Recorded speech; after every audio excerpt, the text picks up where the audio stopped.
Wa ya gaya maka kana zaune kawai buƙatanka zai biya akan abubuwa? Wa ya ce maka kuma kana zaune haka nan buƙatanka ba zai biya ba? Wannan hurumi ne na Allah, hurumi ne na wanda ya yi mu baki ɗaya.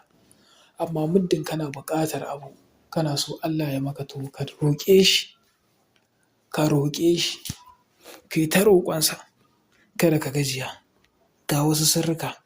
A'uzu billahi sami'un alim minash shaitanir la'inir rajim. Bismillahir rahmanir rahim.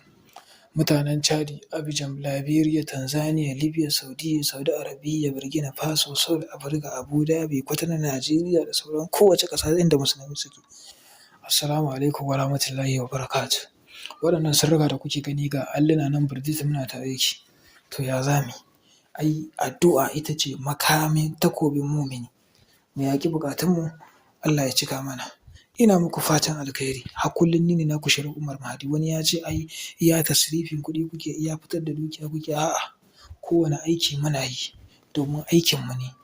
Mu malamai muna so mu ga cewa in sha Allah ayyuka kowane mun ba shi haƙƙinsa. Mu kawo muku ku yi da kanku ko mu yi muku. Ga wani aiki da zan ba da yanzu, ka yi da kanka ko mu yi maka duk ɗaya ne a wajenmu. Mu ba mu damu dole sai ka ba mu aiki ba. Amma in ka ga ya dace ka ba mu za ka iya ba mu. In kuma ba za ka ba mu ba, mun ba da ne saboda Allah da Manzonsa, saboda darajar Ƙur'ani. Ka je ka ci darajar Ƙur'ani. Ga wani sirri da zan ba ku. Ana samun allon ƙarfe sai a rubuta wa laƙaita alaika muhabbatan mu ne ƙafa tara a cikin allon ƙarfe.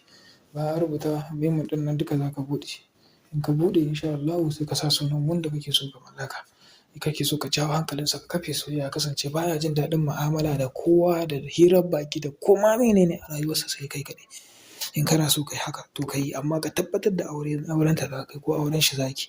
Kada ki yi, ban ce miki ki yi ba idan ba auren shi za ki yi ba. Ko da mai gidanka kana iya ma ko wani naka wanda kake matuƙar so kana iya masa. Amma ka tabbatar in kai masa ba rabuwa da shi za ka yi ba. Ka ji a ranka cewa ba ka son rabuwa da wani, kawai za ka yi ne don ku ƙara alaƙa. To yi wannan. In ka rubuta wa laƙaita alaika muhabbatan mu ne ƙafa tara, kowane memun ka buɗe ka saka sunan shi. In ka saka sunan shi in sha Allah sai ka samu lemon tsami. In ka samu lemon tsami sai ka yanka shi gida biyu. Ka yanka shi gida biyu sai ka matse shi gaba ɗayan shi a kan allon.